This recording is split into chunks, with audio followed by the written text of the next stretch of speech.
ఇంకింత పడిపోతాం. ఇక్కడే పడిపోయే ఉన్నాము. సో, జనాలు ఇంకింత పడేస్తారు. వీళ్ళ కోపమెక్కువ, కోపమెక్కువ అని. ఆ తర్వాత బాబా ఏం జెప్పాడు? మీరు ఏ కర్మ చేసినా సంగమ యుగంలో ప్రత్యక్ష ఫలము, భవిష్య ఫలం అన్నాడు. సో, ఈరోజు నేను కోపంతో వ్యవహరిస్తే నా ప్రత్యక్ష ఫలం ఏంటి? ఖచ్చితంగా మీరు గమనించి చూడండి కోపమొచ్చినప్పుడు శరీరంలో ఎక్కడో చోట నొప్పి మొదలైతది.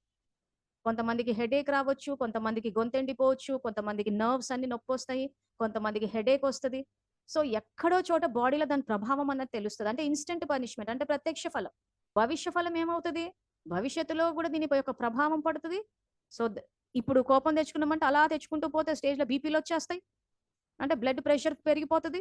అది పెరిగిపోయి ఓ స్టేజ్‌లో ఏమైపోతది పారాలిసిస్ గూడా వచ్చేస్తుంటది కొంతమందికి. ఎందుకు? రోజు తెచ్చుకుంటూ ఉంటారు కాబట్టి. సో, ఇవన్నీ ఏంటి? ప్రత్యక్ష ఫలం అంటే ప్రత్యక్షంగా శిక్షలొచ్చేస్తున్నాయి. సో, ఇప్పుడు చెక్ చేసుకోవాలి. సో, ప్రత్యక్ష ఫలం కింద నాకు బీపీలు ఇవన్నీ వచ్చేస్తున్నాయి, చేస్తున్నాయి. ఎక్కడో బాడీలో పెయినొస్తుందంటే, ఆ రకంగా కోపం తెచ్చుకొని